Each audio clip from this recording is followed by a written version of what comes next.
Hello and welcome to our edition of Southern Distilling News. My name is Chris Melke and I'm the editor of Southern Distilling News. I just wanted to bring a small distiller from North Carolina to you today, Doc Porter's. So Doc Porter's is out of Charlotte, North Carolina. And they are a small family-owned business. So Andrew is the lead distiller there and also a co-owner. So basically they started off with vodka, which is this. It's made out of wheat. It's a wheat vodka, so it's a little bit more mellow and not as harsh as your normal corn-based vodkas. And then they started into gin.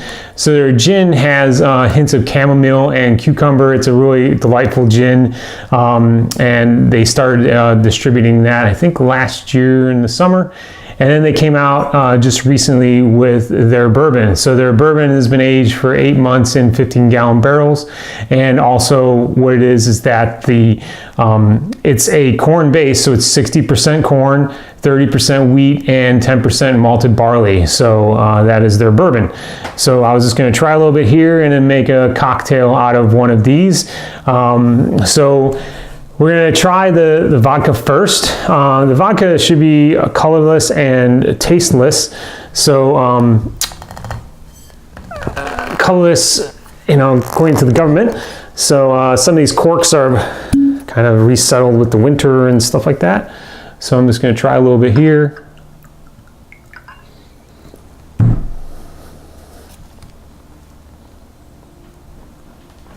It does have a little bit of a scent on the front, and it's an interesting,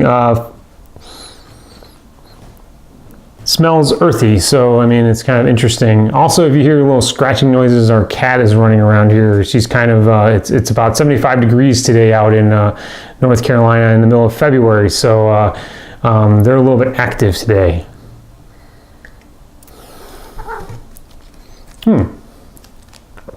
Right on cue, it's Italian. So she's feeling like she needs to have a drink. So tasting the vodka, it's definitely got a more full body than a normal vodka would. It doesn't taste as astringent as a normal vodka.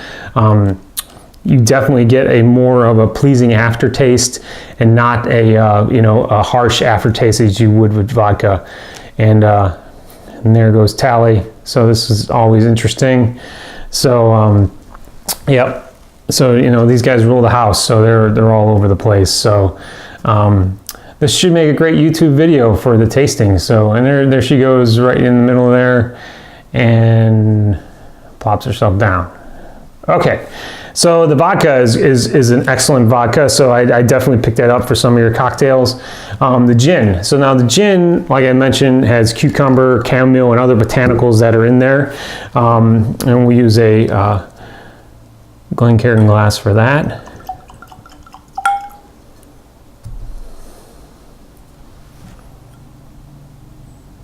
Also smells like on the nose some lemon peel,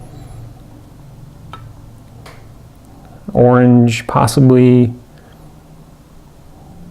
but definitely more of a Western style gin. So this is more of a citrusy type of gin, which is nice. It's good for, when you're having that cocktail in the summer that's coming up. It's definitely one of those things that you can use in those.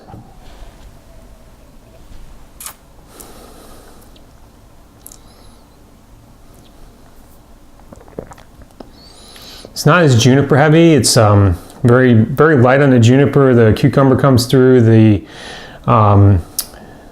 interesting, the chamomile, maybe some cardamom.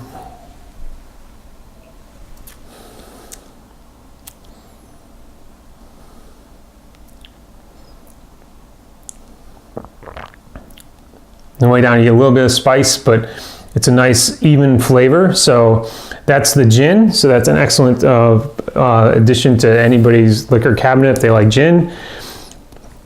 And now for the bourbon. So the bourbon, you can see on gin, they don't remember their batches. So the batch 1, I actually am fortunate enough to get a batch 1 in the gin. And then this is the barrel number is 17 for the bourbon. So they all come out of different places and barrels, but so the bourbon is what I was especially excited about. And as you can see, kind of down on the bourbon a little bit here because I took it to a party and people really enjoyed it. So it's good for them, and they're always looking for it. And I said, you know, right now all you can do is get around Charlotte. So unfortunately, they have to go looking there.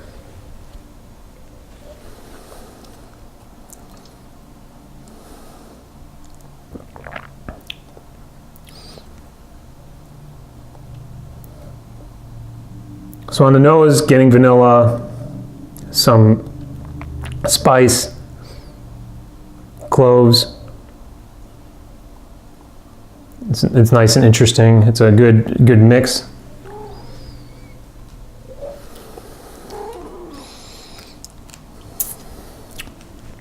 Natalia wants some bourbon, I guess, so she's around looking for that.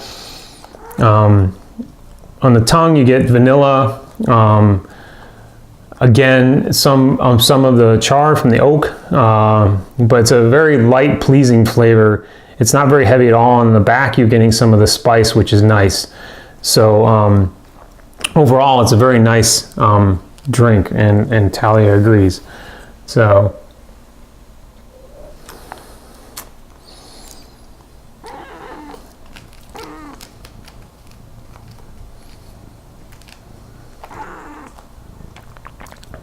it's not overly oaky that I've anticipated for small barrels, but so this is the problem with doing reviews with pets in the area. So there you go. So anyway, so we're gonna make a what's called a bullet. So or a revolver. I'm sorry. Usually a revolver is made with bullet, but I decided to use some of Doc Porter's bourbon. Now that Tally has found a suitable plaything instead of my head to go ahead and pound on. So basically you're supposed to use 1 1/3 cup bourbon, and I'm going to use the other one over here and take this out of here.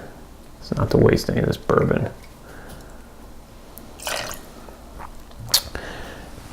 And then you're supposed to have, turning around to my bar here,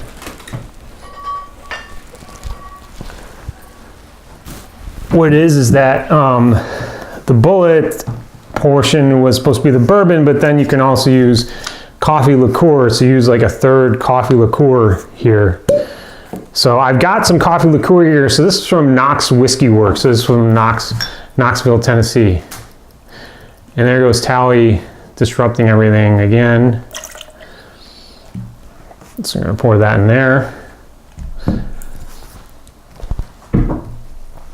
And then that's 33%. And then you take 2 dashes of the orange bitters.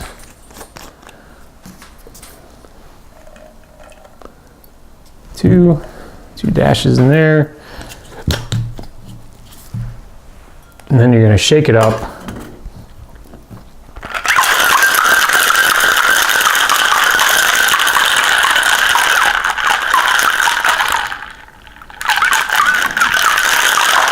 And you're going to serve it up.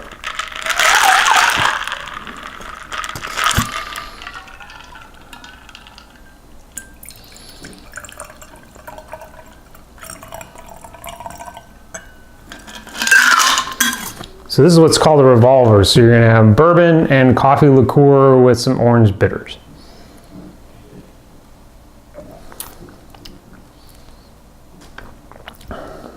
Now that is an interesting drink, made with Doc Porter's bourbon and Knox Whiskey Works, their coffee liqueur.